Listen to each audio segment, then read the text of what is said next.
Shalom, selamat pagi jemaat Tuhan. Berjumpa kembali dalam Doa Pagi Online, bagian yang terbaik.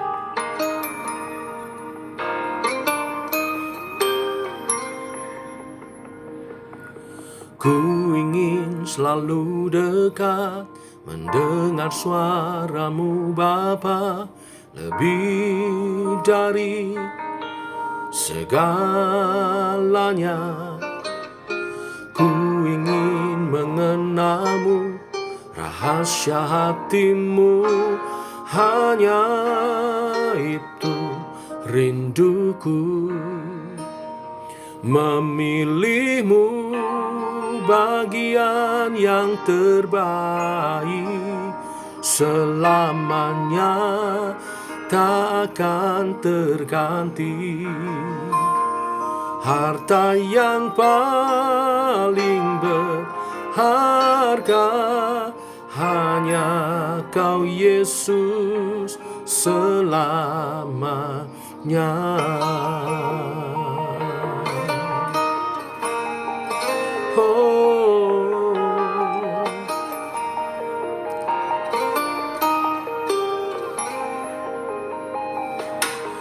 Ku ingin selalu dekat, mendengar suaramu Bapa, lebih dari segalanya. Ku ingin mengenalmu, rahasia hatimu, hanya itu rinduku. Memilihmu bagian yang terbaik, selamanya tak akan terganti. Harta yang paling berharga, hanya Kau Yesus selamanya. Takkan ku tukar kesetiaanku, hanya Kau satu yang ku rindu.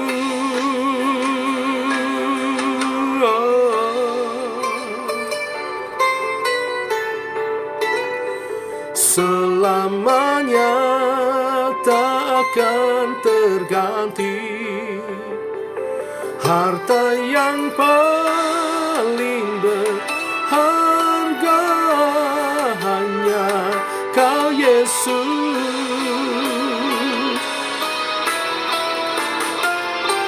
Memilihmu bagian yang terbaik, selamanya tak akan terganti.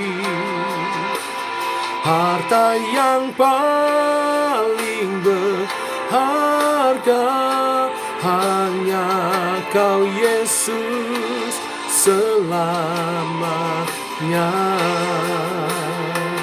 Memilihmu bagian yang terbaik, selamanya tak akan terganti. Harta yang paling berharga, harta yang paling berharga, satu yang paling berharga, hanya Kau Yesus selamanya.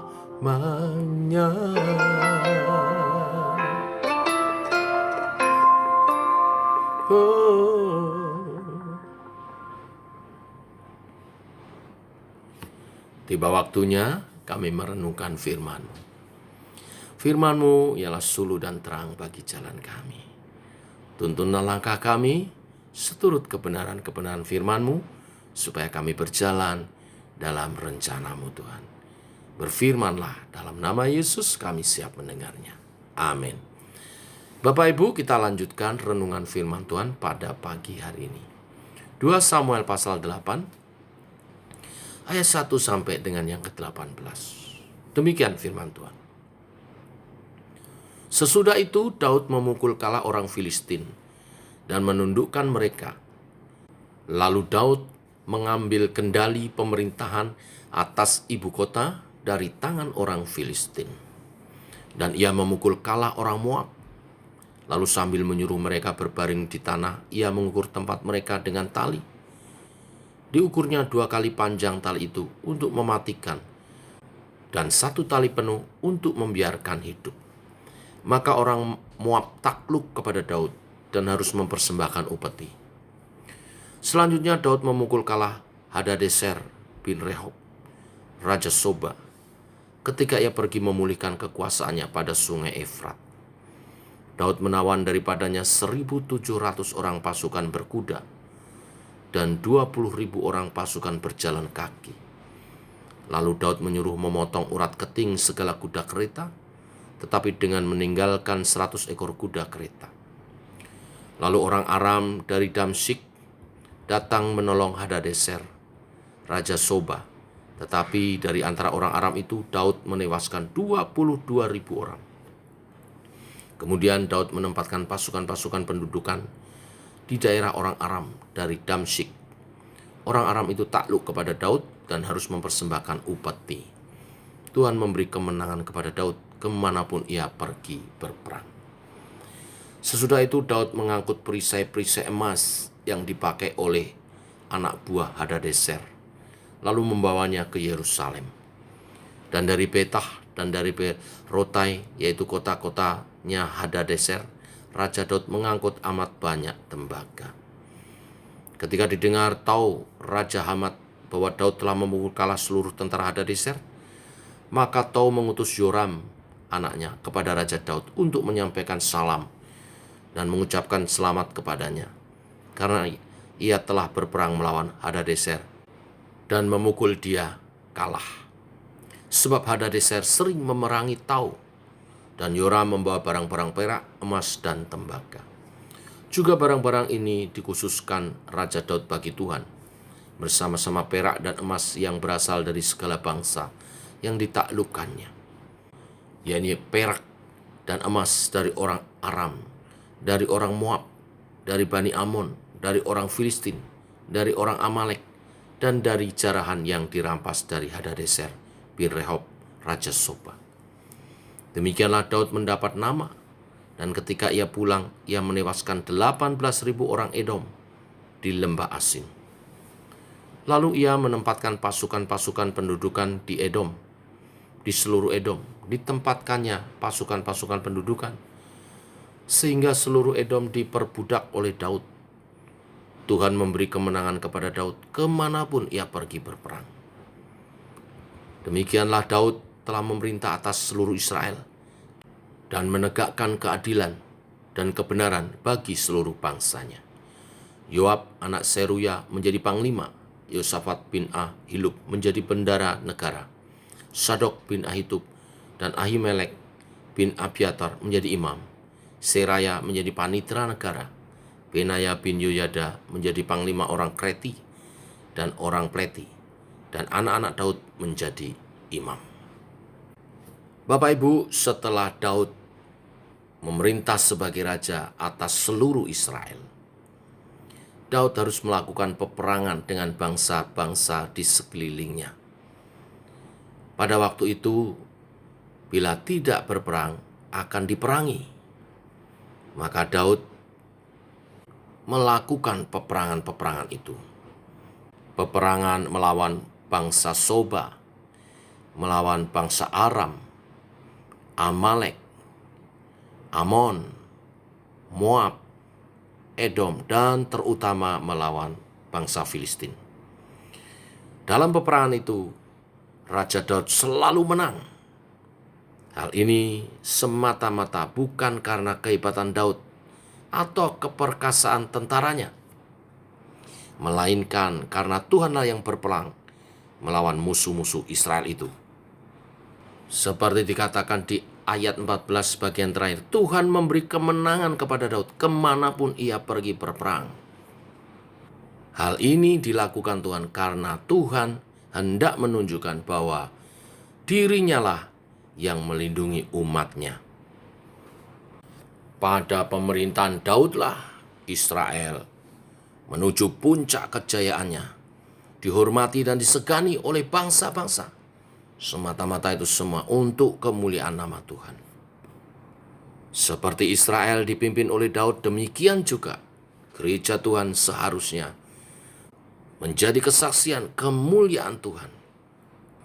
Gereja Tuhan harus memenangkan peperangannya, mengalahkan musuh-musuh Tuhan, roh-roh antikristus, di mana pekerjaan-pekerjaan Tuhan terhambat. Untuk mencapai kemenangan itu, kita mesti belajar dari pemerintahan Daud. Yang pertama, kita melihat dimulai dari apa? Dimulai dari tua-tua Israel yang datang meminta Daud menjadi raja atas seluruh Israel. Ini artinya bicara apa? Kesatuan. Kesatuan untuk mendukung pemimpin yang diurapi oleh Tuhan. Kedua, Daud sebagai pemimpin selalu bertanya kepada Tuhan, selalu minta petunjuk Tuhan dalam memimpin bangsanya, dalam melakukan peperangan-peperangan. Maka setiap peperangan dimenangkan karena itu semua adalah oleh pertolongan daripada Tuhan sendiri. Lalu yang ketiga, di bagian akhir perikop dijelaskan bahwa Daud mengangkat para pemimpin untuk mengurus bidang-bidang tertentu di kerajaannya. Ayat 16, Yoab anak Seruya menjadi panglima, Yosafat bin Ahilub menjadi bendahara negara, Sadok bin Ahitub dan Ahimelek bin Abiatar menjadi imam, Seraya menjadi panitera negara, Benaya bin Yoyada menjadi panglima orang Kreti dan orang Pleti, dan anak-anak Daud menjadi imam. Di sini kita melihat adanya kepengurusan yang solid, loyal, sesuai dengan karunia-Nya masing-masing. Inilah berita firman hari ini. Bapak Ibu, pada zaman Daud, kerajaan Israel mencapai puncaknya. Rahasianya sekali lagi 3 hal tadi. Kesatuan mendukung pemimpin yang diurapi, pemimpin yang terus bergantung dan bersandar kepada Tuhan, selalu minta petunjuk Tuhan, dan tim pelayanan kepengurusan yang solid. Biarlah kebenaran firman hari ini memberkati gereja kita, semakin maju, semakin dipakai oleh Tuhan. Siap menyambut masa penuaian, karena Tuhan akan mengirim jiwa-jiwa yang baru, yang banyak untuk kita bimbing, untuk kita dewasakan rohani, supaya kehidupannya berbuah bagi kemuliaan nama Tuhan. Mari kita berdoa. Bapa dalam surga, kami mengucap syukur oleh kasih dan anugerah-Mu. Pagi hari ini kami bangun dalam keadaan sehat ini anugerah-Mu. Dan firman-Mu meneguhkan kami.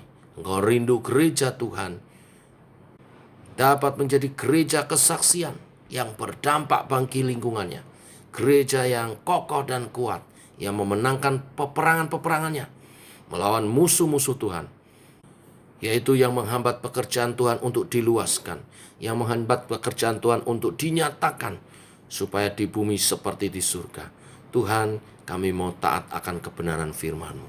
Berkatilah JKI Sema gereja-Mu Tuhan, dengan kesatuan pengurus, bersama dengan pemimpin hamba-Mu yang Kau pilih dan urapi, untuk kami menjalankan visi yang daripada Tuhan. Saatnya berbuah lebat, buahnya manis, memuliakan Tuhan, dan menjadi berkat bagi sesama. Juga urapi hamba-Mu untuk terus menangkap visi, dengar-dengaran akan firman-Mu Tuhan, dan melangkah sesuai dengan petunjuk dan arahan-Mu. Dan biarlah pengurus yang ada menjadi pengurus teamwork yang solid, bergerak untuk menjalankan visi misi yang Tuhan sudah beri. Nama Tuhan dimuliakan. Gereja Tuhan menjadi gereja kesaksian yang mengagungkan nama-Mu, yang berdampak di bumi seperti di surga. Tak lupa kami serahkan sepanjang hari ini umat Tuhan memasuki minggu yang baru. Oleh kasih dan rahmat-Mu, sertailah perjalanan kami, melakukan tugas-tugas yang Tuhan sudah beri melalui pekerjaan, panggilan, dan pelayanan kami. Tuhan berkati supaya menghasilkan yang terbaik. Apa yang kami usahakan menjadi berhasil, sehingga kelimpahan berkat-Mu terjadi. Berkati setiap usaha pekerjaan dari umat-Mu, supaya tidak ada yang berkekurangan. Oleh kelimpahan yang daripada-Mu, kami menjadi berkat dan bersaksi. Terima kasih Tuhan. Berkati keluarga-keluarga dalam keharmonisan, anak cucu dalam pemeliharaan Tuhan, studi mereka, pekerjaan mereka. Tuhan berkati. Beri kesehatan semuanya, sehingga kami dapat berusaha, sehingga kami dapat berdoa, sehingga kami dapat menjalani hidup kami dengan sungguh-sungguh oleh pertolongan daripada Tuhan sendiri. Hari ini hamba-Mu mengadakan perjalanan pelayanan ke Semarang untuk melayani calon hamba-hamba Tuhan. Tuhan memberkati perjalanan kami. Selamat dan boleh menjadi berkat. Terima kasih Tuhan. Demikian doa kami naikkan di dalam nama Tuhan Yesus Kristus. Amin. Demikian saudara, doa pagi kita. Selamat pagi, selamat berjalan bersama dengan Tuhan. Shalom, Tuhan memberkati.